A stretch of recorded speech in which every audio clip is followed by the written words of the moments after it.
Selamat sore saudara sekalian, selamat berjumpa kembali Bapak Ibu Saudara. Kami sapa semua tim pelayan yang ada di tempat ini. Shalom bagi kita semua.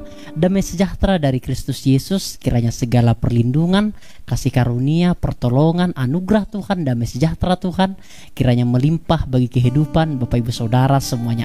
Mari Bapak Ibu Saudara sekalian, kita mungkin sudah selesai beraktivitas hari ini. Mari kita luangkan waktu untuk beribadah kepada Tuhan. Semuanya untuk kepujian kemuliaan nama Tuhan. Tuhan sudah memberikan waktu kita untuk bekerja, namun sekarang kita harus memberikan waktu kepada Tuhan untuk kita beribadah Bapak Ibu Saudara sekalian. Kita akan melanjutkan ibadah PA kita berkaitan dengan Kristologi. Namun sebelumnya kita akan nyanyikan satu buah pujian Bapak Ibu Saudara sebelum kita masuk di dalam mendengarkan firman Tuhan. Mari bernyanyi bersama-sama dengan kami di tempat ini dengan satu pujian, Betapa Dahsyat Engkau Tuhan, Pencipta segala yang ada. Terima kasih Tuhan, kami datang kembali kepadamu. Kami datang. Betapa dahsyat Engkau Tuhan, Pencipta segala yang ada, dulu, sekarang, sampai selamanya. Hanya Engkau Tuhan, tak terselami pikiranmu, tak terukur panjang setiamu, dulu, sekarang, sampai selamanya. Hanya Engkau Tuhan, ku sembah Engkau Yesus. Hanya Engkau Allah di hidupku, tiada yang lain, hanya Kau, hanya Engkau Tuhan. Selamanya Kau tetap Allah, walau dunia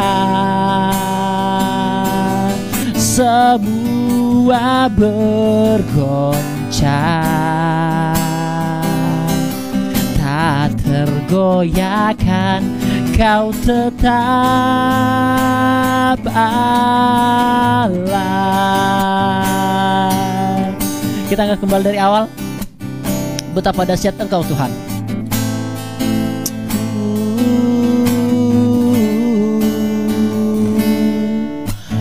Betapa dahsyat Engkau Tuhan, Pencipta segala yang ada, dulu, sekarang, sampai selamanya. Hanya Engkau Tuhan, tak terselami pikiranmu, tak terukur panjang setiamu, dulu, sekarang, sampai selamanya. Hanya Engkau Tuhan, ku sembah Engkau Yesus. Hanya Engkau Allah di hidupku, tiada yang lain, hanya Kau, hanya Engkau Tuhan. Selamanya Kau tetap Allah, walau dunia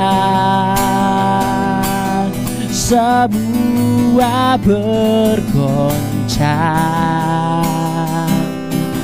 Tak tergoyahkan, Kau tetap. Ku sembah Engkau, Yesus, hanya Engkau Allah di hidupku. Tiada yang lain, hanya Kau, hanya Engkau Tuhan. Selamanya Kau tetap Allah, walau dunia semua bergoncang. Tak tergoyahkan, Kau tetap. Sekali lagi, ku sembah Engkau, ku sembah Engkau, Yesus, hanya Engkau Allah di hidupku. Tiada yang lain, hanya Kau, hanya Engkau Tuhan. Selamanya Kau tetap Allah, walau dunia semua bergoncang. Tak tergoyahkan, Kau tetap Allah, walau dunia Kau tetap Allah.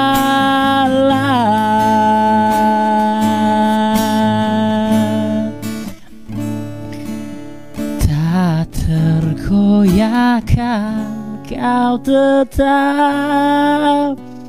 Allah.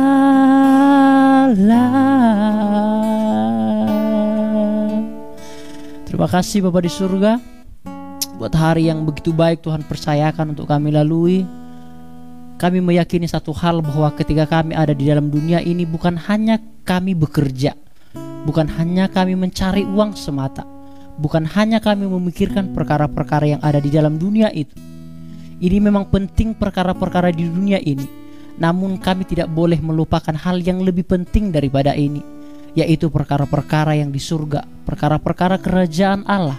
Kiranya Bapa di surga, hamba tidak bosan-bosannya berdoa bagi sidang jemaat Tuhan, untuk tetap setia mendengarkan firman Tuhan, untuk tetap mau meluangkan waktu untuk beribadah kepada Tuhan dengan tekun, dengan rajin, dengan sungguh-sungguh, sehingga kehidupan kami diberkati oleh Tuhan, disertai oleh Tuhan, dan kami tidak ketinggalan rencana-rencana Tuhan yang disampaikan melalui hamba-hambanya.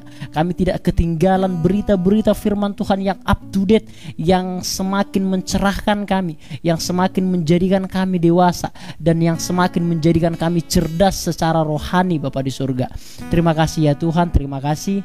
Biarlah dari awal hingga pada akhirnya ibadah kami semuanya untuk kepujian kemuliaan nama Tuhan. Berkati hamba-Mu yang hina ini ya Tuhan. Tuhan layakkan untuk menyampaikan berita firman-Mu. Kiranya apa yang hamba sampaikan merupakan penggalian yang jujur dan serius dari kitab suci-Mu ya Tuhan. Terima kasih Bapa di surga, terima kasih. Kami akan mulai ibadah PA kami dalam nama Yesus, puji Tuhan, amin.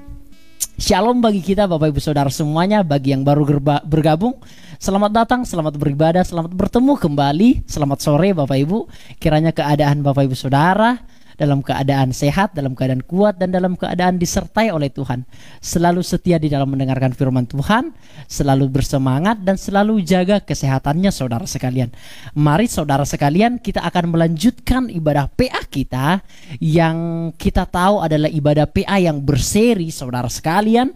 Kita akan melanjutkan ibadah PA kita yang berkaitan dengan doktrin Kristologi. Kita sudah belajar saudara Minggu lalu kita sudah belajar apa itu kristologi, yaitu ilmu yang mempelajari tentang Kristus.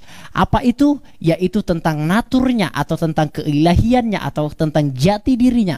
Kita sudah juga mempelajari tentang nama-nama Yesus yang disematkan kepada Yesus. Contohnya Mesias, contohnya penebus, contohnya yang diurapi oleh Tuhan, contohnya penyelamat. Itu merupakan nama-nama yang selalu diperuntukkan kepada Yesus, saudara sekalian. Nah, itu kita sudah pelajari secara mendalam minggu yang lalu. Nah, sekarang kita akan masuk di dalam poin yang berikutnya atau poin yang lebih dalam daripada hal ini, saudara sekalian. Kita akan belajar satu poin saja, yaitu berkaitan tentang bukti-bukti tentang keilahian Yesus. Nah, mengapa demikian, saudara sekalian? Karena ini merupakan sangat penting di dalam iman Kristen, saudara, bahwa berbicara tentang keilahian Yesus merupakan pondasi iman Kristen, merupakan satu hal yang paling penting di dalam iman Kristen, tidak boleh diganggu gugat. Itu merupakan salah satu 5 pilar iman Kristen, saudara sekalian. Kita masih ingat 5 pilar iman Kristen? Yang pertama adalah bahwa Alkitab itu sepenuhnya adalah firman Tuhan, bahwa tidak ada cacat di sana dalam teks aslinya, saudara sekalian, bahwa Alkitab sepenuhnya firman Tuhan. Yang kedua adalah bahwa Yesus Kristus memang satu-satunya juru selamat, saudara sekalian. Tidak ada jalan lain, bahwa Yesus satu-satunya juru selamat. Yang ketiga adalah 5 pilar iman Kristen. Yang ketiga adalah bahwa kita diselamatkan oleh anugerah Tuhan, bukan dengan kebaikan kita, bukan dengan perbuatan baik kita, namun karena anugerah Tuhan melalui pengorbanan Yesus di kayu salib, saudara sekalian. Dan yang keempat, 5 pilar iman Kristen, bahwa kita juga harus beriman kepada Tuhan. Kita diselamatkan juga karena iman kita kepada Tuhan, saudara sekalian. Dan iman itu juga adalah pemberian Allah, saudara sekalian.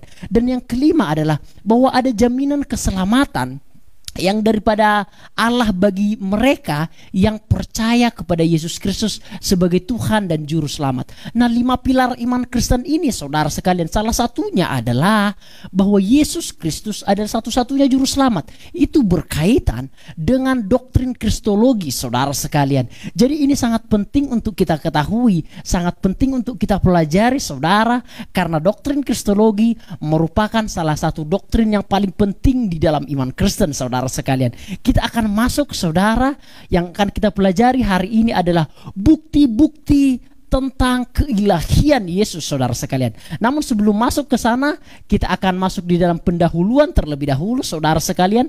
Salah satu pokok pembahasan teologi Kristen yang paling kontroversi atau yang paling banyak dibicarakan ialah pokok keahlaan Kristus. Tidak bisa dipungkiri, saudara, bahwa dari abad pertama setelah Yesus naik ke surga, dari abad pertama kira-kira tahun 80-90, mulai pada tahun itu, saudara sekalian, abad-abad pertama sampai sekarang, saudara sekalian, kira-kira abad ke-22, saudara sekalian, pembicaraan tentang Yesus Kristus itu tidak ada habis-habisnya, saudara sekalian.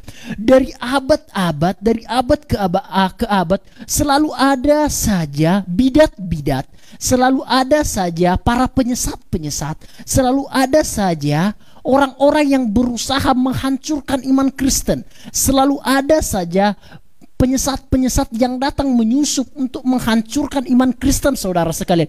Dari mulai abad pertama, saudara sekalian, ada yang dinamakan pada abad pertama yaitu Arianisme. Arianisme itu adalah orang yang mempercayai, dia yang mempercayai Yesus bukan sebagai Allah, saudara sekalian, hanya sebagai manusia biasa. Memang dia merupakan ciptaan yang paling tertinggi, kata Arius pada abad-abad kedua. Bapak ibu saudara sekalian, itu merupakan bidat-bidat pada abad kedua. Abad ketiga, saudara sekalian, sudah ada orang-orang yang berusaha merusak iman Kristen, yaitu Arius, seorang pemimpin agama pada saat hari itu, saudara sekalian. Sehingga ketika Arius berusaha mengajarkan ajaran yang menyimpang daripada ajaran para rasul, maka dia dikeluarkan daripada gereja itu atau daripada tempat ibadah itu, saudara sekalian. Jadi dari abad kedua sampai kepada abad ke-22 hari ini, saudara sekalian, sudah sering sekali, sudah sangat banyak orang-orang yang berusaha menghancurkan iman Kristen, saudara sekalian. Ada Arius di abad-abad Renaissance, abad-abad ke-17. Ada orang-orang yang berusaha mengatakan bahwa Alkitab itu bukan firman Tuhan, Yesus itu bukanlah juru selamat. Ada juga yang mengatakan bahwa Yesus itu bukan benar-benar disalib. Ada juga yang mengatakan bahwa Yesus itu menikah. Ada juga yang mengatakan bahwa Maria itu dilahirkan bukan dari Roh Kudus, mengandung bukan dari Roh Kudus, tapi dari Yusuf dan lain sebagainya. Sudah terlalu banyak orang-orang yang berusaha menginjak-injak doktrin Kristen, Bapak Ibu Saudara sekalian, menginjak-injak doktrin Kristologi terlebih khusus, saudara sekalian. Jadi salah satu pokok pembahasan teologi Kristen yang paling kontroversial sepanjang sejarah itu adalah doktrin Kristologi, saudara-saudara sekalian. Dipertanyakan keilahian Yesus, benarkah dia memang Tuhan? Apakah memang bisa Allah menjadi manusia? Apakah memang bisa Allah mati? Bukankah Yesus mati di kayu salib? Apakah itu berarti Allah mati? Selalu dibombardir, selalu diserang, saudara sekalian. Selalu doktrin-doktrin tentang iman Kristen itu selalu diserang.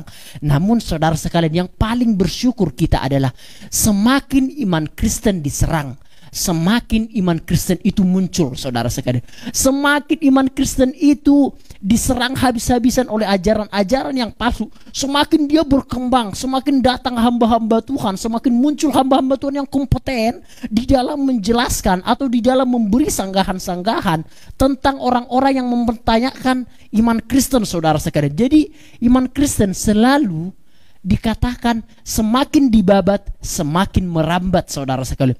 Sepanjang sejarah dari mulai abad pertama sampai abad ke-22, iman Kristen telah dibombardir oleh ajaran-ajaran palsu, dibombardir juga oleh penganiayaan, dibombardir juga oleh hamba-hamba Tuhan yang tidak bertanggung jawab. Namun sepanjang sejarah itu juga membuktikan bahwa iman Kristen tetap berdiri kokoh, bahwa iman Kristen tidak tergoyahkan, saudara sekalian, bahwa iman Kristen tetap bisa memberi sanggahan terhadap orang-orang yang berusaha menginjak-injak iman Kristen, saudara sekalian. Nah, itu sangat penting, saudara sekalian, sebagai pendahuluan untuk masuk di dalam bukti-bukti tentang keilahian Yesus, saudara sekalian.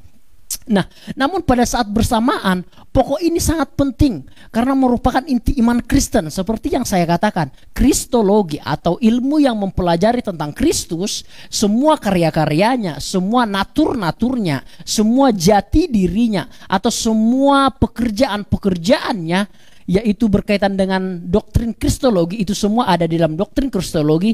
Hal ini disebabkan karena Kristologi merupakan iman kita dilandaskan pada kenyataan bahwa Yesus Kristus adalah benar-benar Allah yang berinkarnasi menjadi manusia. Jadi Yesus itu atau Allah itu berinkarnasi menjadi manusia. Saya tandaskan satu hal, saudara, bukan menjelma ya, bukan menjelma, namun berinkarnasi. Apa bedanya, Pak? Berinkarnasi dengan menjelma ada bedanya.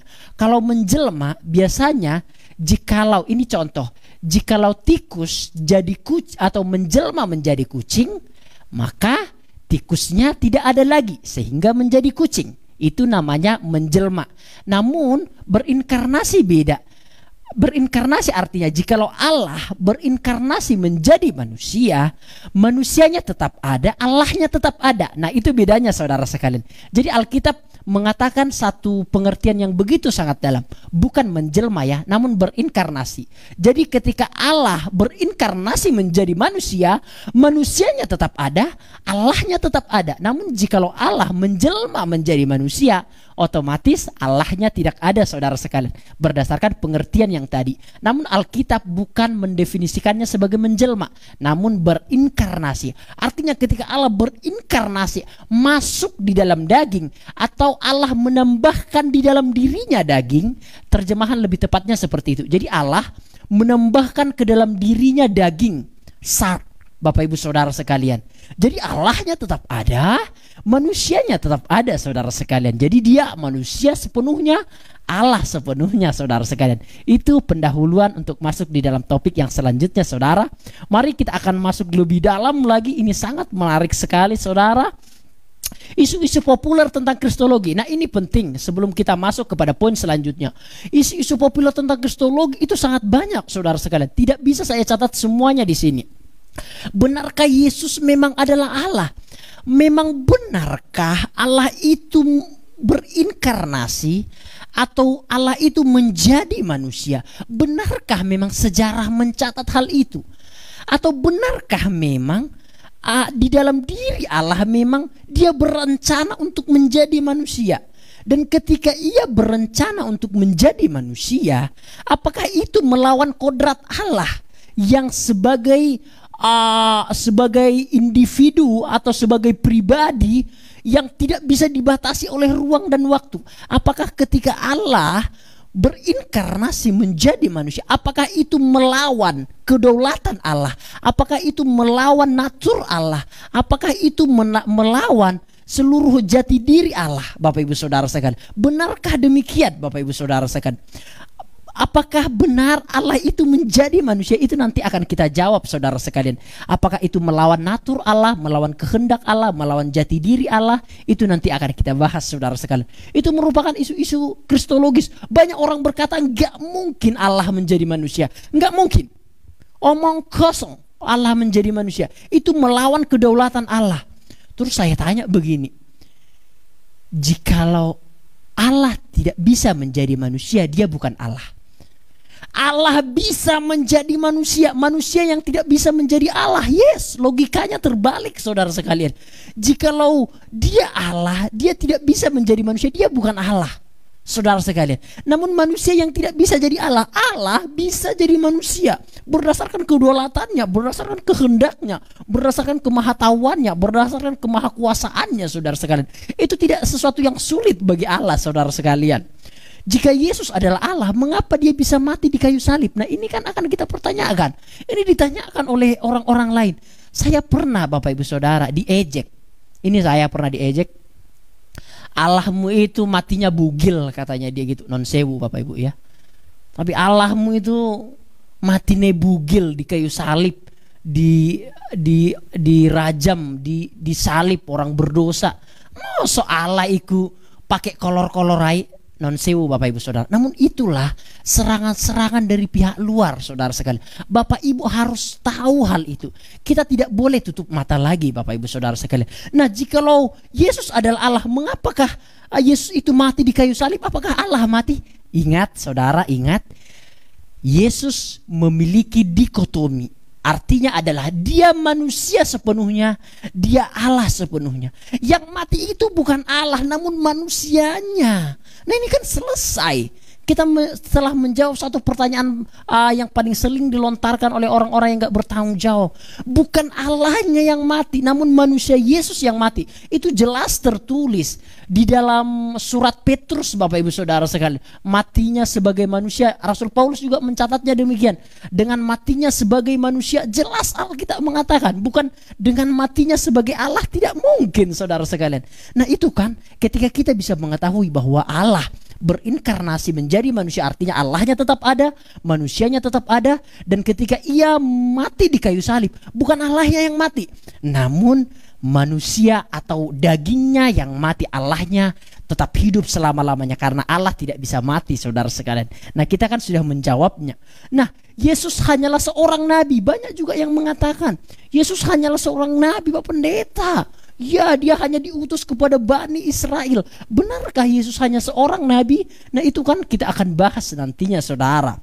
Yesus tidak mati menebus dosa manusia. Nah, ini isu-isu kristologis lagi yang harus kita jawab. Yesus itu hanya mati bagi bangsa Israel, karena Alkitab berkata, aku datang hanya kepada domba-dombaku, kata Yesus pernah. Nah, itu ditafsirkannya secara membabi buta. Benarkah Yesus tidak mati untuk menebus dosa manusia, saudara sekalian? Karena banyak juga yang berkata bahwa Yesus itu tidak meninggal di kayu salib. Dia digantikan dengan seseorang yang diserupakan dengan dia. Dan yang diserupakan dengan dia itu adalah Yudas Iskariot.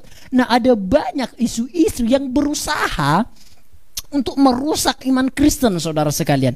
Untuk merusak iman Kristen. Hal ini bukan hanya dipopulerkan oleh orang-orang non-Kristen, namun juga oleh orang-orang yang di dalam, saudara sekalian. Dari orang-orang Kristen sendiri pun banyak sekali penyesat-penyesat, saudara sekalian. Jikalau kita tidak tidak detail, tidak memiliki landasan yang kuat, kita akan terpengaruh terhadap ajaran-ajaran yang kita anggap itu benar, namun sejatinya itu tidak benar. Seperti Bapak Ibu Saudara, saya tidak akan tutup-tutupi seperti saksi Yehova. Saya akan terang-terangan mengatakan itu merupakan ajaran sesat.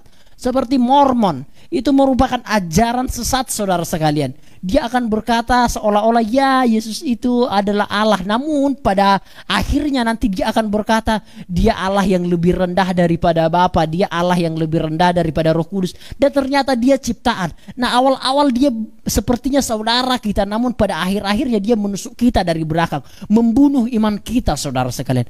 Nah, itu penting, saudara sekalian. Nah, Yesus diangkat jadi Tuhan oleh Paulus dan bapak-bapak gereja dalam konsili Nisea pada tahun 325 Masehi. Nah, ini kan dipopulerkan oleh orang-orang. Nah, Yesus itu diangkat oleh bapak-bapak gereja, oleh Paulus loh. Dulu dia bukan Tuhan, namun Paulus mengangkat dia sebagai Tuhan. Ditulis dia. Nah, sekarang saya tanya kepada orang-orang yang berkata demikian, apa untungnya Rasul Paulus mengangkat Yesus sebagai Tuhan? Apa untungnya bagi Rasul Paulus mengangkat Yesus sebagai Tuhan? Apakah yang didapatkan Rasul Paulus secara materi ketika Yesus diangkat jadi Tuhan? Bukankah ketika Rasul Paulus mengatakan Yesus itu adalah Allah, adalah Tuhan, adalah Yahweh itu sendiri, dia akhirnya kehilangan jabatannya, dia akhirnya ditinggalkan oleh saudara-saudaranya, dia akhirnya kehilangan jabatannya, dia akhirnya dilempari pakai batu, dia akhirnya menderita, dia akhirnya terkatung-katung, dia akhirnya dipenjara, dia akhirnya dieksekusi, dipotong kepalanya di Roma. Bukankah itu yang terjadi ketika Rasul Paulus mengumandangkan bahwa Yesus itu adalah Allah? Jadi omong kosong Rasul Paulus mengangkat Yesus sebagai Tuhan, itu omong kosong. Enggak ada faedahnya bagi Rasul Paulus. Enggak ada materi yang didapat oleh Rasul Paulus dengan mengangkat Yesus sebagai Tuhan. Malah ada banyak tantangan yang dihadapi oleh Rasul Paulus ketika Rasul Paulus mengumandangkan atau menyerukan bahwa Mesias itu adalah Yesus Kristus. Ada banyak yang dikorbankan. Jikalau memang Rasul Paulus tidak yakin bahwa Yesus itu adalah Tuhan, tentu dia tidak mau mengorbankan pekerjaannya, mengorbankan jabatannya, mengorbankan saudara-saudaranya, menderita. Tidak mungkin. Sementara Rasul Paulus itu adalah orang yang terpandang, orang yang cerdas, orang yang di bawah pimpinan seorang rabi yang bernama Gamaliel, saudara sekalian. Seorang guru besar, seorang ahli tafsir, saudara sekalian. Jadi Rasul Paulus itu orang yang cerdas. Tidak mungkin dia bertindak bodoh dengan mengangkat Tuhan, mengangkat Yesus itu sebagai Tuhan. Enggak mungkin dia bertindak bodoh seperti itu. Sementara di orang yang cerdas, itu malah menandakan bahwa apa yang dikumandangkan, diserukan Rasul Paulus adalah benar-benar fakta, karena dia rela mati atas iman kepercayaannya, saudara sekalian. Jadi itu merupakan omong kosong, saudara sekalian. Nah, kita masuk ke dalam poin selanjutnya. Ada juga yang mengatakan Yesus menikah dan tinggal di India. Itu nanti akan kita bahas minggu-minggu depannya, saudara sekalian. Nah, kita akan bahas selanjutnya bukti-bukti Yesus adalah Tuhan. Nah, ingat tadi ya, ada yang mengatakan Yesus itu hanyalah seorang nabi, ada yang mengatakan Yesus itu manusia biasa, ada yang mengatakan bahwa Yesus itu tidak mati, meninggal, menebus dosa dan sebagainya. Nah, kita akan membuktikan bahwa Yesus adalah Tuhan, bukan dengan kita punya mau, namun Alkitab membuktikan, Alkitab berbicara tentang dirinya sendiri bahwa Yesus adalah Tuhan, saudara sekalian. Itu ditulis oleh Alkitab sendiri, bukan dari saya, namun Alkitab yang mengatakan sendiri, yang berbicara sendiri bahwa Yesus adalah Tuhan. Biarkan Alkitab membela dirinya sendiri, saudara sekalian, bukan para pendeta, no. Alkitab yang membela dirinya sendiri dengan melalui para hamba-hamba Tuhan, hanya untuk menyampaikan saja. Namun pokok-pokoknya, pembela-pembelaannya, materi-materinya, semuanya ada di dalam Alkitab. Yang pertama, saudara sekalian, bukti Yesus adalah Tuhan. Kedatangannya sudah dijanjikan, itu jelas. Musa pada tahun 1500 sebelum Masehi. Artinya kira-kira jikalau sekarang 2000 Masehi, katakanlah demikian, tahun 2000 Masehi. Nah, Musa itu 1500 sebelum Masehi, berarti kira-kira 2521 tahun yang lalu, saudara sekalian. Kira-kira 3500 21 tahun yang lalu, saudara sekalian, Musa telah menjanjikan atau telah menubuatkan tentang kedatangan Mesias yang tertulis dalam Ulangan pasal yang ke-18 ayat yang ke-15. Saya akan bacakan bagi kita semua, saudara. Ulangan pasal yang ke-18 ayat yang ke-15. Ini merupakan ayat yang sangat familiar bagi kita, namun kita akan baca Ulangan pasal yang ke-18 ayat yang ke-15. Demikian firman Tuhan. Seorang nabi dari tengah-tengahmu, kata Musa kepada bangsa Israel di akhir-akhir penghujung hidupnya. Kata Musa kepada bangsa Israel, dia berkhotbah, dia menyatakan semuanya kepada bangsa Israel. Seorang nabi dari tengah-tengahmu, bangsa Israel, dari antara saudara-saudaramu, bangsa Israel, sama seperti aku, akan dibangkitkan bagimu oleh Tuhan Allahmu. Dialah yang harus kamu dengarkan. Tepat seperti yang kamu minta dahulu kepada Tuhan Allahmu di Gunung Horeb pada hari perkumpulan, dengan berkata, tidak mau aku mendengarkan lagi suara Tuhan Allahku, dan api yang besar ini tidak mau aku melihatnya lagi, supaya jangan aku mati. Jadi Bapak Ibu Saudara sekalian, Musa telah menubuatkan tentang kedatangan Mesias dari antaramu, dari antara saudara-saudaramu, dari tengah-tengahmu, dari antara saudara-saudaramu, sama seperti aku. Artinya dari tengah-tengahmu siapa? Bangsa Israel. Artinya dari ke-12 suku Israel. Tidak boleh lebih, tidak boleh di luar ke-12 suku Israel. Dari tengah-tengahmu, dari antara saudara-saudaramu. Jadi dari ke-12 suku Israel, saudara sekalian. Ada suku Lewi, ada suku Benyamin, ada suku Yehuda, ada suku Naftali, dan seterusnya. Pokoknya Mesias itu harus dari keturunan Israel, harus dari keturunan bangsa Israel, dan harus dari ke-12 suku Israel, saudara sekalian. Itu perkataan daripada Musa, saudara sekalian. Dari tengah-tengahmu, dari antara saudara-saudaramu, sama seperti aku. Jadi sama seperti Musa. Kesamaannya dalam hal apa? Sama-sama dari bangsa Israel. Nah, ini harus dipahami, saudara sekalian. Nah, Musa itu jelas dari bangsa Israel. Dari bangsa Israel. Musa suku Lewi, saudara sekalian. Sementara Yesus adalah suku Yehuda, saudara sekalian. Jadi jelas dari antara saudara-saudaramu ke-12 suku Israel. Musa adalah suku Israel, yaitu suku Lewi. Yesus adalah suku Israel, salah satu suku Israel, yaitu suku Yehuda, saudara sekalian. Jadi jelas sama-sama dari bangsa Israel. Yang kedua adalah memiliki historis kelahiran yang sama. Maksudnya seperti ini. Ketika Musa lahir, saudara sekalian, Firaun itu marah. Ketika Musa lahir, Firaun itu marah, dan Firaun mengatakan bahwa semua anak-anak yang 2 tahun, di bawah 2 tahun harus dibunuh. Sehingga Musa pada saat hari itu harus dihanyutkan di sungai, Bapak Ibu Saudara sekalian. Jadi ketika kelahiran Musa, ada raja yang marah sehingga ingin membunuh semua anak-anak yang berusia 2 tahun ke bawah. Nah, Yesus juga demikian. Ketika Yesus lahir, Herodes marah dan berusaha untuk membunuh bayi yang berusia 2 tahun ke bawah, saudara sekalian. Nah, ini merupakan satu historis kelahiran yang sama. Ini hanya terjadi kepada Musa dan Yesus. Tidak ada terjadi kepada siapa-siapa pun. Memiliki satu historis yang sama. Hanya dimiliki oleh Yesus dan Musa, saudara sekalian. Dan akhirnya, saudara sekalian, kita tahu bahwa akhirnya Yesus lari ke Mesir, dan demikian juga Musa. Musa juga akhirnya dibesarkan di Mesir atau pergi ke Mesir, saudara sekalian. Jadi ada 2 historis kelahiran yang sama. Itulah kesamaan daripada ayat ini, Bapak Ibu Saudara sekalian. Seorang nabi dari tengah-tengahmu, dari antara saudaramu, sama seperti aku, akan dibangkitkan oleh Tuhan. Yang pertama sama-sama dari bangsa Israel. Yang kedua adalah memiliki historis kelahiran yang sama. Yang ketiga adalah sama-sama memiliki visi misi pembebasan. Jadi Musa misinya diutus oleh Tuhan adalah untuk membebaskan bangsa Israel dari perbudakan tanah Mesir, saudara sekalian. Nah, visi misi Yesus datang ke dunia adalah membebaskan manusia dari perbudakan dosa. Nah, ini kan sama. Jadi jelas Bapak Ibu Saudara sekalian, ayat itu jelas menunjukkan kepada Yesus, tidak bisa kepada siapapun. Ada orang yang berkata, nubuatan ini non sewu Bapak Ibu Saudara. Non sewu sekali lagi. Ada yang berkata, nubuatan ini diperuntukkan kepada Muhammad seperti itu. No, saudara sekalian, no. Itu merupakan satu omong kosong, saudara sekalian. Jelas ini nubuatannya hanya kepada Yesus. Dan kesamaannya itu memiliki 3 kesamaan.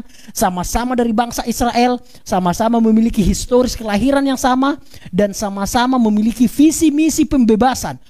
Kalau Musa, visi misi pembebasannya bersifat jasmani, yaitu membebaskan secara perbudakan jasmani. Namun visi misi Yesus datang ke dalam dunia bukan untuk pembebasan secara jasmani, namun pembebasan secara rohani, yaitu membebaskan manusia dari belenggu, dari hantaman, dari perbudakan dosa, saudara sekalian. Nah, itu merupakan kemiripannya. Jadi kedatangannya sudah dijanjikan. Itu bukti bahwa Yesus itu adalah benar-benar Allah, saudara sekalian.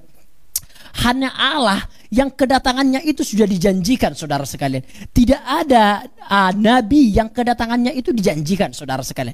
Tidak ada nabi yang kedatangannya itu yang ribuan tahun, puluhan ribu tahun yang lalu itu sudah dijanjikan, saudara. Ribuan tahun maksud saya, ribuan tahun yang lalu sudah dijanjikan. Tidak ada, saudara sekalian. Hanya Yesus. Itu menandakan bahwa Yesus benar-benar Allah, saudara sekalian. Dan juga bukti selanjutnya adalah Yesaya. Pada tahun 780 sebelum Masehi kurang lebih menubuatkan kelahiran Sang Mesias, yaitu Yesus Kristus. Itu bisa kita baca di dalam Yesaya pasal yang ke-7 ayat ke-14. Bapak Ibu bisa baca, jadi Yesaya menubuatkan tentang kelahiran Mesias Sang Pembebas itu, saudara. Dan juga Nabi Mika pada tahun 624 sebelum Masehi juga telah menjanjikan kelahiran Mesias dari Bethlehem Yehuda. Jadi Nabi Mika itu mengatakan, hai engkau Bethlehem Efrata tanah Yehuda, engkau dari segala yang terkecil, daripada akan dibangkitkan Mesias. Dalam terjemahan, dalam artian yang sesungguhnya, seorang pembebas akan dibangkitkan dari engkau Bethlehem Efrata tanah Yehuda. Akan dibangkitkan seorang yang akan membebaskan bangsa Israel. Kerajaannya tidak akan pernah habis. Ya, kerajaannya tak berkesudahan. Siapa kerajaan yang tak berkesudahan? Raja-raja semua kerajaannya berkesudahan. Hanya kerajaan Allah yang tak berkesudahan. Itulah Yesus Kristus. Itu buktinya Bapak Ibu Saudara sekalian. Kedatangannya sudah dijanjikan ribuan tahun yang lalu oleh orang yang berbeda, dengan jangka waktu yang berbeda, saudara sekalian, dengan budaya yang berbeda, saudara sekalian. Jadi itu penting, bukan satu orang yang menubuatkan. Bisa saja dia berbohong kalau satu orang yang menubuatkan. Namun ini banyak orang yang menubuatkan, banyak nabi yang menubuatkan. Ada Musa, ada Yesaya, ada Mika, ada juga Daniel jikalau kita baca. Ada juga nabi-nabi yang lain, Nabi Amos juga. Ada banyak nabi yang telah menubuatkan tentang kedatangan Mesias, yaitu Yesus Kristus, saudara. Itu bukti bahwa Yesus benar-benar Allah. Yang kedua, saudara, bukti bahwa Yesus benar-benar Allah dari kelahirannya yang unik. Oh, luar biasa. Tadi bahwa kedatangannya itu sudah dijanjikan. Yang kedua, buktinya adalah bahwa kelahirannya yang unik. Nah, keunikan kelahiran Yesus ini tidak pernah ditemukan di seluruh penjuru dunia. Sepanjang sejarah, dari pertama manusia ada sampai manusia mati, tidak akan pernah ada kelahiran seunik Yesus. Tidak akan pernah. Apa itu keunikannya?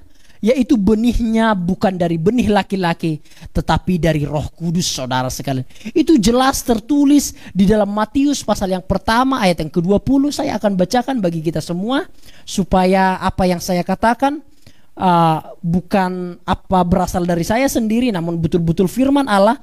Matius pasal yang pertama ayat yang ke-20 saya akan bacakan bagi kita semua. Tetapi ketika ia mempertimbangkan maksudnya itu, ini adalah Yusuf yang ingin menceraikan Maria, Malaikat Tuhan nampak kepadanya dalam mimpi dan berkata kepada Yusuf, maksudnya, Yusuf anak Daud, janganlah engkau takut mengambil Maria sebagai istrimu, sebab anak yang di dalam kandungannya adalah dari Roh Kudus. Jadi jelas saudara, kelahirannya merupakan kelahiran yang paling unik sepanjang sejarah. Tidak ada bayi lahir tanpa sumbangsi dari seorang laki-laki. Tidak ada, kecuali Yesus Kristus. Tidak mungkin bisa perempuan itu bisa hamil tanpa ada unsur daripada laki-laki, tanpa ada unsur sperma. Tidak ada saudara sekalian. Bayi tabung iya jelas mungkin ada. Namun itu juga berdasarkan sel sperma yang digabungkan dengan sel telur yang ada di dalam perempuan saudara sekalian. Nah, kelahiran Yesus ini unik. Benihnya bukan benih laki-laki dari laki-laki, tapi benih dari Roh Kudus saudara sekalian. Jadi ini merupakan kelahiran yang sangat unik. Tidak ada sepanjang sejarah. Ini membuktikan, inilah yang saya katakan saudara, inilah yang membuktikan bahwa Yesus itu Allah, benar. Karena jikalau Yesus hanya seorang nabi, tidak mungkin nabi itu berasal, nabi itu dinubuatkan dan bukan berasal dari benih laki-laki. Tidak mungkin saudara sekalian. Sepanjang sejarah nabi kita ketahui, Nabi Yesaya, Nabi Yeremia, Nabi Yehezkiel, Nabi Amos, Nabi Mika dan seterusnya. Semuanya semuanya berasal dari laki-laki. Semuanya hasil hubungan antara laki-laki dan perempuan sepanjang sejarah nabi-nabi. Namun Yesus ini berbeda saudara sekalian. Dia bukan hanya nabi, namun dialah Allah itu sendiri saudara sekalian. Karena benihnya bukan berasal dari laki-laki, namun dari Roh Kudus saudara sekalian. Bukan karena keinginan seorang laki-laki, jelas kelahiran mengandungnya Maria itu bukan karena keinginan seorang laki-laki, karena jelas Alkitab berkata, selalu landasannya Alkitab. Alkitab berkata bahwa Yusuf ingin menceraikan Maria. Karena melihat Maria telah mengandung, Yusuf berencana menceraikan Maria. Artinya apa? Artinya jikalau memang anak yang dikandung daripada Maria itu adalah dari Yusuf, tentu Yusuf tidak ingin menceraikannya, bukan? Jadi Maria mengandung bukan dari keinginan Yusuf, bukan saudara sekalian, bukan dari nafsunya Yusuf, bukan, namun jelas daripada Roh Kudus saudara sekalian. Alkitab menjelaskan hal itu saudara. Maria tidak pernah bersetubuh dengan siapapun, itu jelas saudara sekalian. Mengapa jelas? Karena Yusuf berusaha untuk menceraikannya. Jikalau Yusuf sudah bersetubuh dengan Maria, tentu dia tidak menceraikannya saudara sekaliannya. Namun ketika Yusuf berusaha untuk menceraikan Maria dengan baik-baik saudara sekalian, malaikat Tuhan menampakkan diri kepada Yusuf dan berkata, Yusuf anak Daud, jangan engkau takut mengambil Maria sebagai istrimu, karena bayi yang dikandungnya adalah dari Roh Kudus. Dan semenjak itu Yusuf tidak menceraikan Maria. Itu bukti bahwa kelahirannya merupakan kelahiran yang sangat unik saudara sekalian. Hanya kelahiran inilah yang diperuntukkan kepada Yesus. Itu menunjukkan Yesus benar-benar adalah Allah saudara sekalian. Yesus adalah benih yang suci tanpa dosa, jelas. Jelas. Karena benih yang daripada Yesus itu, benih yang ada di dalam diri Maria itu dari Roh Kudus, dari Allah sendiri, tentu itu adalah benih yang kudus. Tidak campur baur dengan benih yang dari laki-laki saudara sekalian. Sehingga ketika Yesus lahir, itu merupakan bayi yang kudus, yang tanpa dosa saudara sekalian. Karena apa? Karena benihnya itu dari surga, bukan dari dunia. Sama seperti Yesus katakan, aku ini bukan kerajaanku, bukan kerajaan yang dari dunia. No, kerajaanku kerajaan yang daripada surga. Aku bukan berasal dari dunia, aku berasal dari surga. Itu jelas dikatakan oleh Yesus. Jadi ketika Yesus ada di dalam kandungan Maria, itu merupakan bayi yang kudus karena benihnya itu adalah dari Roh Kudus, dari surga, dari Allah, atau Allah itu sendirilah benih itu sendiri saudara sekalian. Jadi saudara, Yesus ketika lahir bukan bayi yang berdosa, namun bayi yang kudus saudara sekalian, karena dia adalah Allah itu sendiri saudara. Itu yang nomor 2. Singkat-singkat saja bukti-bukti bahwa Yesus adalah Tuhan. Yang pertama tadi adalah bahwa kedatangannya sudah dinubuatkan ribuan tahun oleh para nabi. dan sepanjang sejarah dengan dengan banyak nabi dalam jangka waktu yang berbeda, orang yang berbeda, budaya yang berbeda telah dinubuatkan dengan jangka waktu yang berbeda pula. Yang kedua adalah bahwa kelahirannya sangat unik. Itu bukti-bukti bahwa Yesus itu adalah Tuhan. Yang ketiga adalah berdasarkan pengakuan Yesus sendiri. Banyak orang-orang berkata, coba katakan kepada saya satu ayat saja di dalam Alkitab yang mengatakan, akulah Allah, sembahlah aku. Jikalau ada satu ayat saja yang mengatakan bahwa di dalam Alkitab Yesus berkata, akulah Allah, sembahlah aku, maka aku akan jadi orang Kristen. Ini pertanyaan yang sangat bodoh, Bapak Ibu Saudara sekalian. Yes, Bapak Ibu pernah mendengarkan itu? Orang-orang berusaha merusak iman Kristen. Coba sebutkan satu ayat saja dalam Alkitab bahwa Yesus berkata, akulah Allah, sembahlah aku. Hey, itu pertanyaan yang sangat bodoh. Kenapa? Ketika Yesus berkata akulah Alfa, akulah dan Omega, itu sudah melandaskan, itu sudah menjelaskan bahwa dia adalah Allah. Siapa orang yang pernah mengatakan akulah Alfa, akulah Omega? Yes, saudara sekalian. Dia hanya berusaha, dia membaca Alkitab. Dan ketika dia tidak menemukan apa yang ada di dalam hatinya, maka ia mengatakan demikian. Dan juga Allah, bukanlah Allah kita, bukanlah Allah yang ngemis-ngemis disembah. No, ini perbedaan kita, saudara. Allah kita bukan Allah yang ngemis-ngemis disembah, sembahlah aku. No. Orang-orang kan mengatakan demikian. Mana Yesus berkata, akulah Allah, sembahlah aku. No, saya katakan kepada orang-orang yang berkata demikian, Allah kami bukanlah Allah yang minta-minta mengemis untuk disembah. No, Yesus bukan pribadi yang mengemis-mengemis untuk disembah. No, Allah kami adalah Allah yang memang makhluk-makhluk, yang memang anak-anak Allah, yang memang para pengikut-pengikutnya berela hati menyembahnya dengan cinta kasih. Saudara sekalian, itu jelas Allah kita bukan mengemis-mengemis untuk disembah. Namun ketika Yesus disembah, dia tidak menolak penyembahan itu. Buktinya Thomas ketika menyembah Yesus, ketika Thomas ingin mencucukkan jarinya ke dalam bekas paku yang ada di dalam diri Yesus, Thomas berkata, ya engkaulah Tuhan dan Allahku.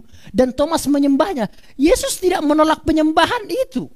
Thomas jelas mengatakan, engkaulah Tuhan, engkaulah Allahku, engkaulah Tuhanku. Itu jelas, saudara sekalian. Jadi Yesus di dalam dirinya, berdasarkan pengakuan dirinya sendiri, dia juga mengakui dia sebagai Allah, saudara sekalian. Saya akan buktikan bahwa pengakuan Yesus sendiri, dia mengakui dirinya sebagai Allah, saudara sekalian. Yang pertama adalah bahwa ia mengakui dirinya sebagai yang kekal, saudara sekalian. Bahwa kekekalan, ia mengaku sudah ada sejak dari kekekalan. Wow, saya akan bacakan bagi kita semua, saudara sekalian, Yohanes 8 ayat yang ke 58, saya akan bacakan bagi kita semua. Ia mengaku sudah ada sejak kekekalan. Yohanes 8 ayat yang ke-58, demikian firman Tuhan. Ini pengakuan Yesus sendiri, saudara ya. Ayat yang ke-58. Kata Yesus kepada mereka, aku berkata kepadamu sesungguhnya sebelum Abraham jadi, aku telah ada. Bayangkan, saudara sekalian, Abraham itu kira-kira abad keberapa ya Abraham? Jikalau Musa 1500 tahun sebelum Masehi, Abraham itu 2500 tahun sebelum Masehi, saudara sekalian. Jadi kira-kira itu Yesus lahir kira-kira abad pertama, kira-kira tahun 4 sebelum Masehi, tahun 4 sebelum Masehi. Jadi kira-kira itu 2500 tahun sebelum Yesus lahir.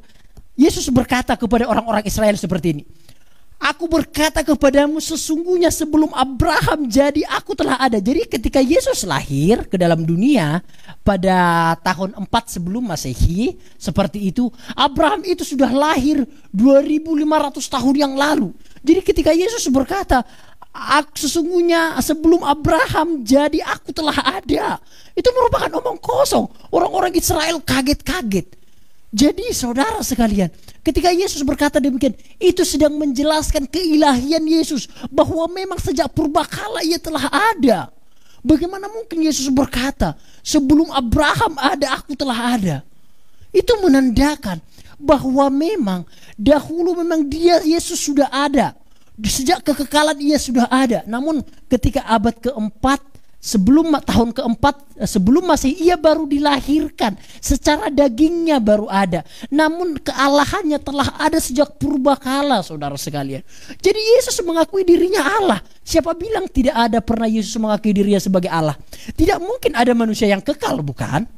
Memang secara eksplisit, secara tertulis, akulah Allah, sembahlah aku, memang itu tidak ada.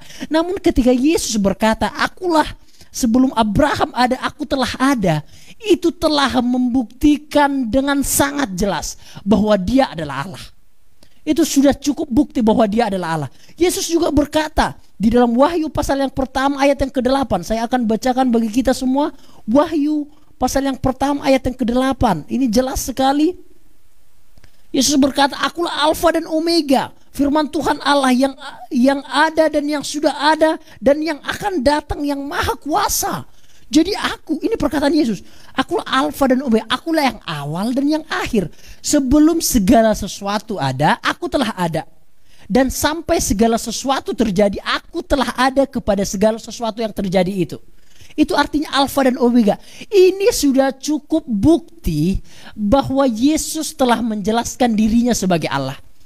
Memang tidak ada secara eksplisit, secara tertulis bahwa akulah Allah, sembahlah aku. No, tidak ada seperti itu.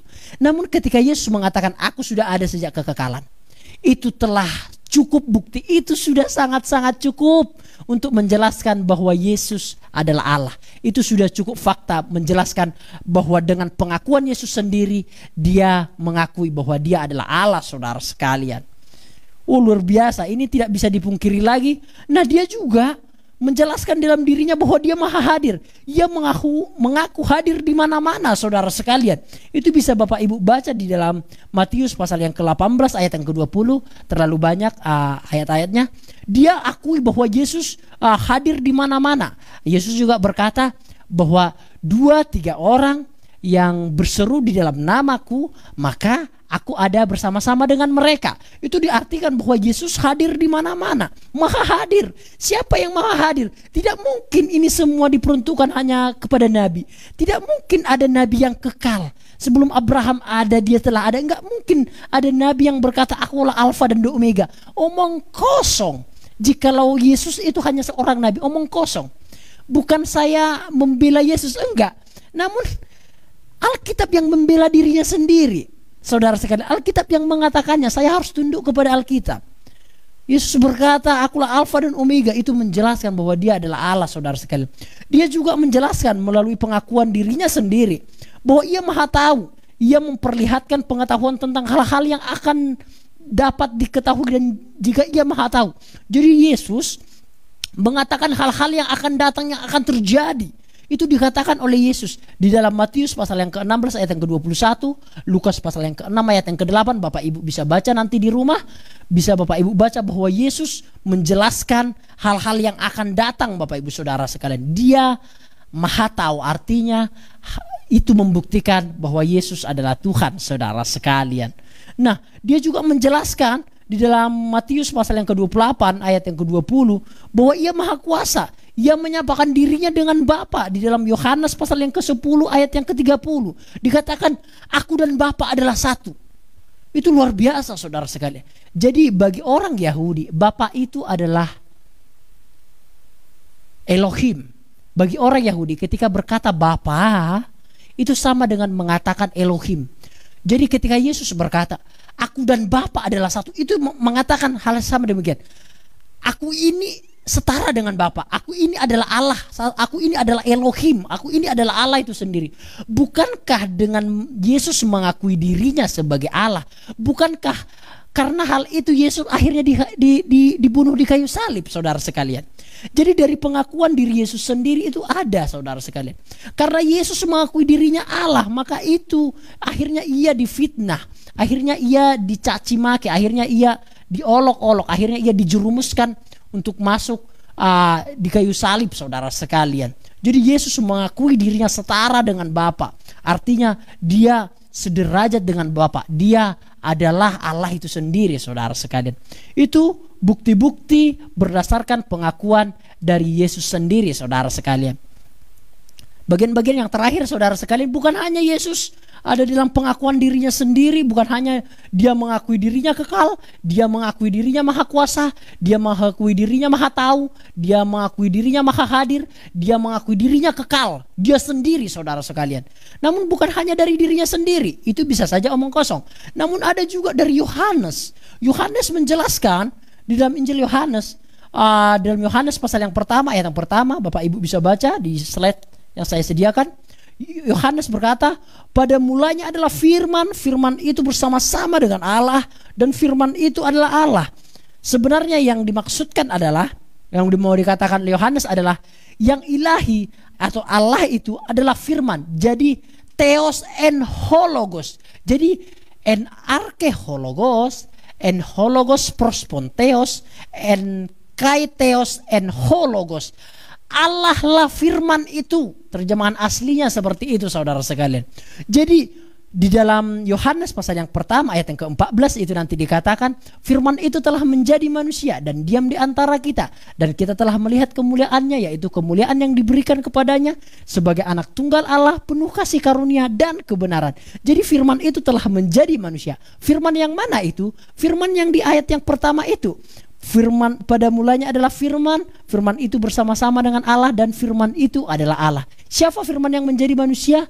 Yaitu Yesus Kristus itu sendiri saudara sekalian. Pengertian en arche adalah di dalam bahasa Yunani, diterjemahkan ke dalam bahasa Indonesia pada mulanya. Namun di dalam bahasa Yunani artinya adalah en arche.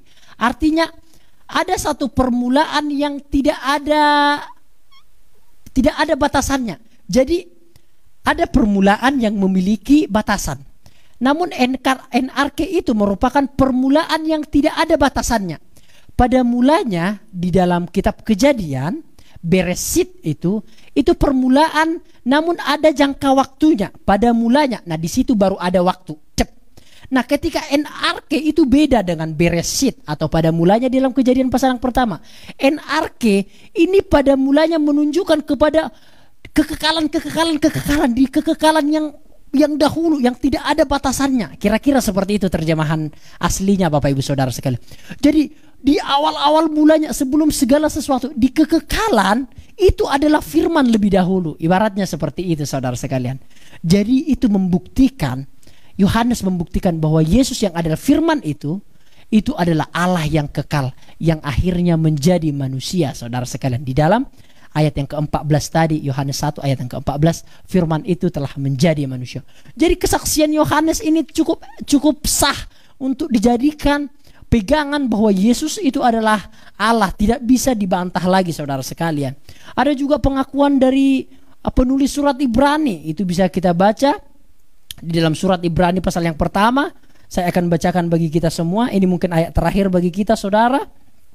Surat Ibrani pasal yang pertama, ayat yang pertama saya akan bacakan bagi kita semua, dan seterusnya.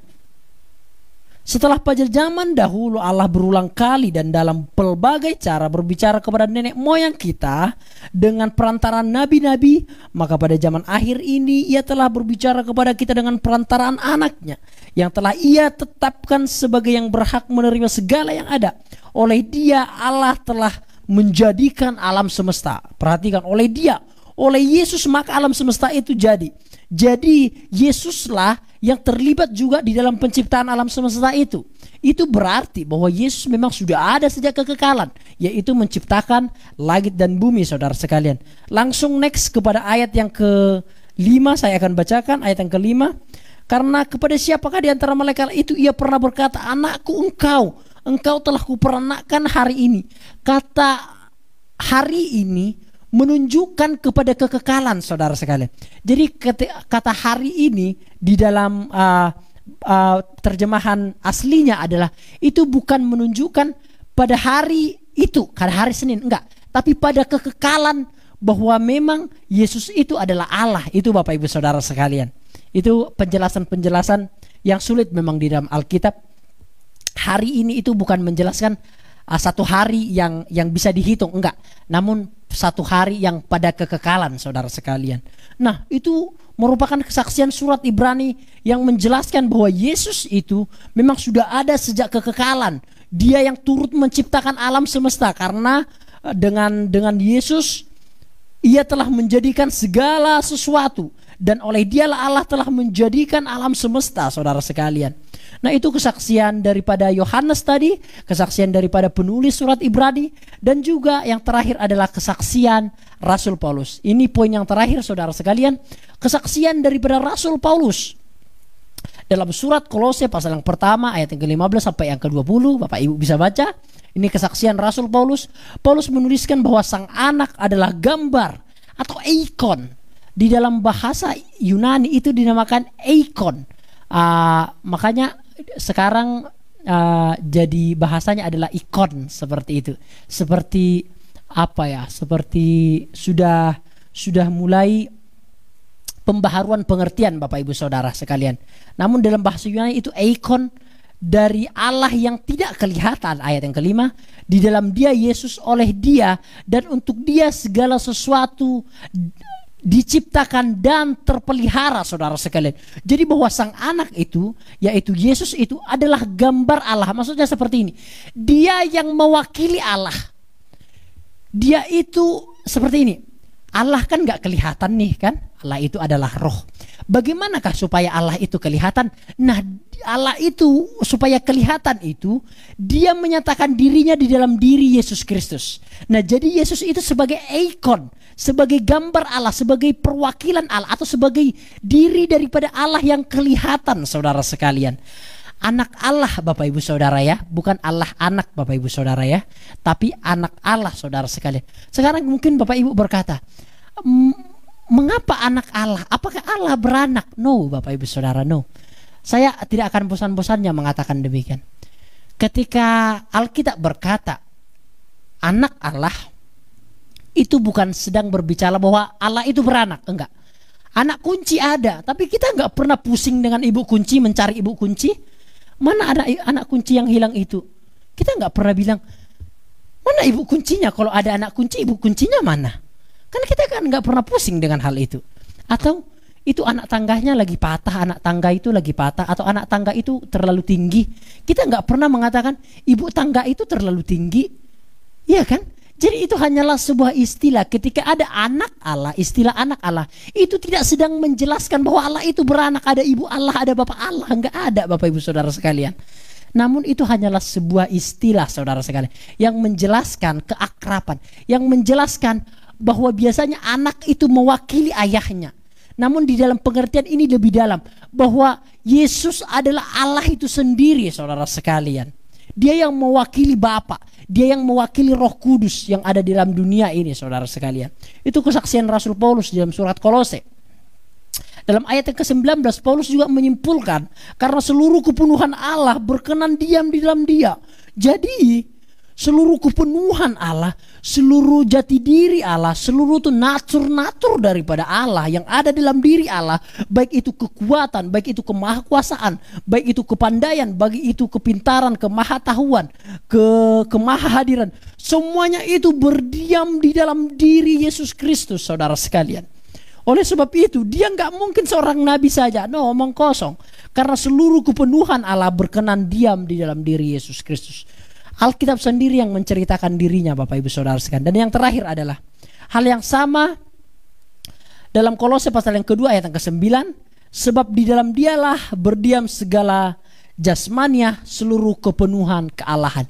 Jadi Bapak Ibu Saudara sekalian, seluruh poin-poin ini setelah kita bahas bersama-sama, kita telah membahas setidaknya 4 hal. Setidaknya kita membahas berapa? 4 berdasarkan setidaknya kita bahas 3 hal, 4 hal yang menjelaskan tentang kealahan daripada Yesus Kristus, saudara sekalian. Setidaknya 4 hal. Yang pertama tadi adalah bahwa kelahirannya telah dinubuatkan sejak ribuan tahun yang lalu oleh orang yang berbeda di dalam jangka waktu yang berbeda, di dalam budaya yang berbeda, di dalam kondisi yang berbeda, saudara sekalian, telah dinubuatkan oleh para nabi, Nabi Musa, Nabi Yesaya, Nabi Mika, Nabi Amos, Nabi Daniel, telah dinubuatkan tentang kedatangan Yesus Kristus. Itu hanya diperuntukkan kepada Tuhan. Tidak mungkin ada nabi yang menubuatkan nabi. No, Bapak Ibu Saudara sekalian. Nabi itu menubuatkan Sang Mesias. Yang dinubuatkan itu selalu adalah seorang pembebas yang akan datang, yaitu Mesias. Dan itu ternyata di dalam diri Yesus Kristus, Bapak Ibu Saudara, tergenapi di dalam Yesus Kristus, saudara sekalian. Itu yang pertama, bahwa kedatangannya telah dinubuatkan oleh para nabi, saudara sekalian. Yang kedua adalah bahwa kelahirannya itu sangat unik. Ini membuktikan kealahan Yesus. Kelahirannya bukan dari benih seorang laki-laki, bukan dari keinginan seorang laki-laki, bukan dari nafsu, namun dari Roh Kudus, saudara sekalian. Sehingga bayi yang dilahirkan itu, yang Yesus itu, merupakan bayi yang suci, tanpa ada unsur hawa nafsu daripada seorang laki-laki. Sehingga kelahirannya itu merupakan kelahiran yang unik, yaitu kelahiran yang merupakan hasil, merupakan pekerjaan, merupakan inisiatif yang daripada Allah. Dan itu hanya bisa dikerjakan oleh Allah, saudara sekalian. Yang ketiga adalah bahwa Yesus mengakui dirinya sendiri sebagai Allah, yaitu dia mengakui dirinya kekal, sudah ada sejak zaman purbakala. Sebelum Abraham ada, dia telah ada. Yesus mengatakan demikian. Yesus juga berkata, akulah Alfa dan Omega, akulah awal dan yang akhir, yang sebelum segala sesuatu ada, aku telah ada. Sampai segala sesuatunya binasa, tidak ada, aku telah ada di sana. Artinya Yesus merupakan Alfa dan Omega. Itu sudah cukup untuk menjelaskan bahwa Yesus adalah Tuhan. Tidak mungkin ada nabi yang mengatakan demikian. Hanya nabi yang bodoh yang mengatakan demikian, saudara sekalian. Jikalau ada pribadi yang mengatakan demikian, maka dialah Allah itu sendiri, saudara. Dan hanya Yesus yang berani mengatakan demikian. Tidak ada yang lain. Hanya Yesus pribadinya, saudara sekalian. Dia juga menjelaskan bahwa dia maha hadir. Dia juga menjelaskan bahwa dia maha tahu, maha kuasa, dan seterusnya, saudara sekalian.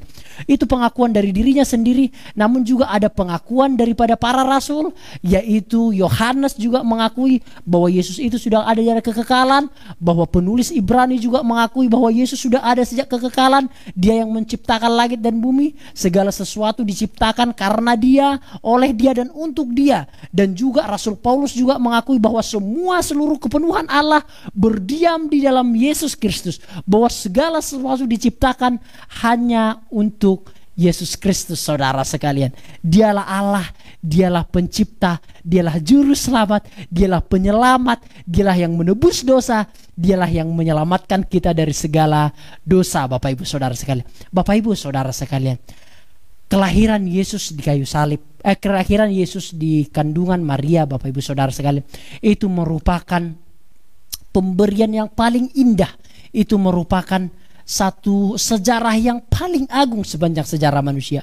Karena ketika sebelum Yesus lahir, sebelum Yesus datang ke dunia, hanya akan ada kemelaratan, hanya akan ada penderitaan, hanya akan ada hukuman yang kekal, hanya akan ada neraka. Namun ketika Yesus lahir, ketika Allah itu mau berinkarnasi menjadi manusia, maka ada jalan menuju keselamatan, maka ada pengampunan dosa, maka ada jalan pendamaian kepada Bapa, maka ada satu pintu masuk ke dalam surga, maka ada satu jembatan untuk kita bisa berdamai dengan Allah, saudara sekalian. Yesuslah sang juru selamat, dialah Allah. Itu jangan pernah ragu, saudara, bahwa Yesus adalah Allah dan juru selamat kita. Amin. Firman Tuhan hari ini, Tuhan Yesus memberkati kita, saudara sekalian. Kita akan nyanyikan satu pujian. Kembali saya sangat senang pujian itu.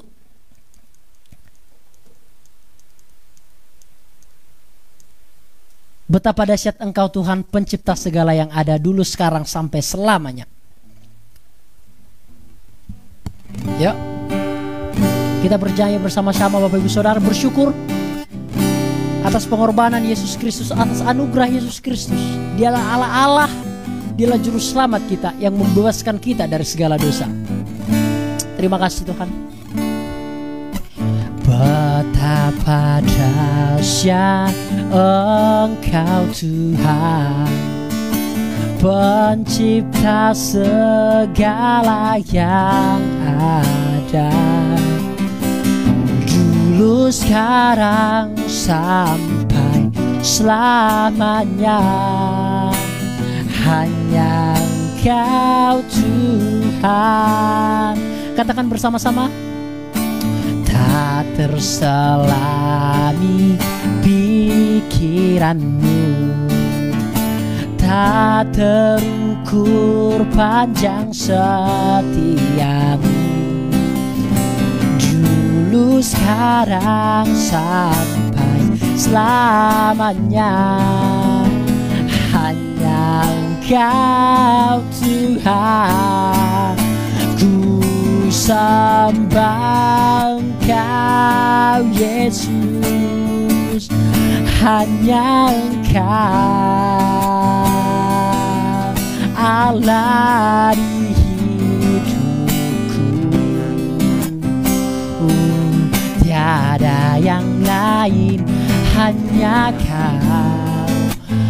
Hanya Engkau Tuhan. Selamanya Kau tetap Allah. Walau dunia semua bergoncang, tak tergoyahkan, Kau tetap Allah. Ku sembah, ku sembah Engkau Yesus. Hanya Engkau Allah di hidupku. Tiada yang lain, hanya Kau. Hanya Engkau Tuhan. Selamanya Kau tetap Allah. Walau dunia semua bergoncang, tak tergoyahkan, Kau tetap Allah. Tak tergoyahkan, tak tergoyahkan, Kau tetap Allah. Tak tergoyahkan, tak tergoyahkan, Kau tetap Allah.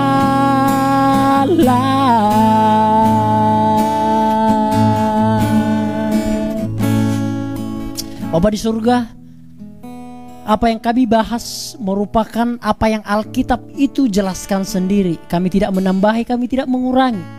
Biar Alkitab yang menjelaskan dirinya sendiri. Bukan kami membela Yesus. Yesus tidak perlu dibela. Yesuslah yang membela kami. Namun kami harus mempertanggungjawabkan iman kami. Segala sesuatu yang kami telah bahas, itu semua berdasarkan dari kitab suci, berlandaskan dari kitab suci. Bahwa Yesus Kristus merupakan Allah yang benar, merupakan juru selamat yang benar, bahwa kealahannya tidak bisa diganggu gugat, bahwa kealahannya tidak bisa diragukan lagi, bahwa kealahannya sudah cukup sah, sudah cukup meyakinkan, sudah sangat-sangat jelas kami bahas bahwa Dia merupakan Allah itu sendiri yang menyelamatkan kami dari perbudakan dosa. Terima kasih Bapa di surga buat firman-Mu yang kami semua diberkati, yang kami semua diingatkan, yang kami semua diyakinkan kembali. Kami tidak meragukan lagi Yesus Kristus sebagai juru selamat kami, namun sekarang kami diyakinkan kembali, disegarkan kembali, diingatkan kembali bahwa Engkau Yesus Kristus benar-benar juru selamat yang telah membebaskan kami dari segala dosa. Terima kasih Bapa di surga, terima kasih. Ini doa kami di dalam nama Yesus, puji Tuhan. Amin.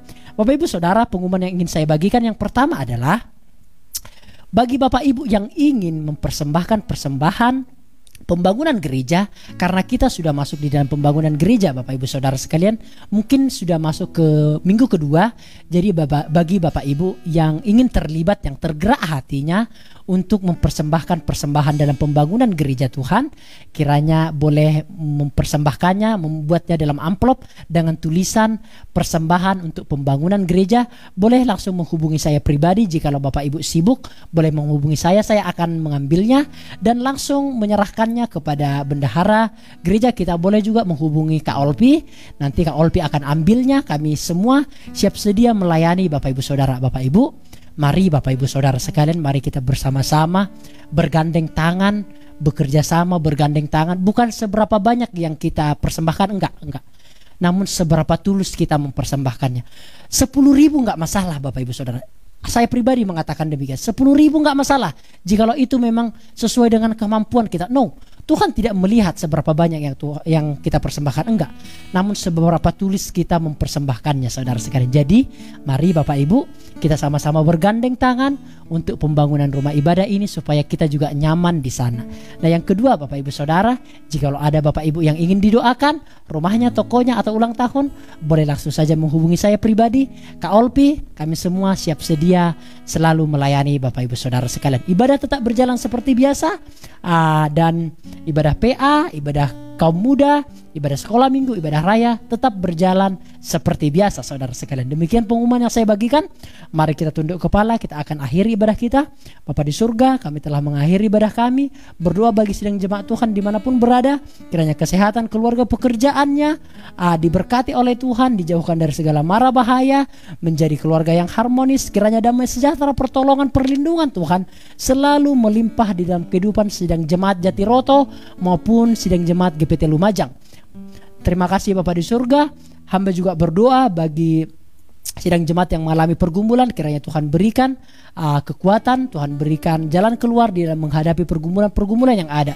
Jikalau ada yang berbahagia ulang tahun pernikahan, ulang tahun pribadi yang tidak kami ketahui, kiranya Tuhan memberkati mereka di dalam kesehatan, di dalam keluarga, di dalam pekerjaan. Tuhan kiranya memberkati mereka. Terima kasih Bapa di surga, kami selesaikan ibadah kami. Berkat yang daripada Allah Bapa, cinta kasih sayang dari Tuhan Yesus Kristus, persekutuan Roh Kudus menyertai kami sekalian baik hari ini, besok sampai selama-lamanya. Tuhan Yesus datang kembali, kami pulang di dalam berkat yang daripada Allah Tritunggal. Puji Tuhan. Amin. Tetap semangat Bapak Ibu Saudara sekalian.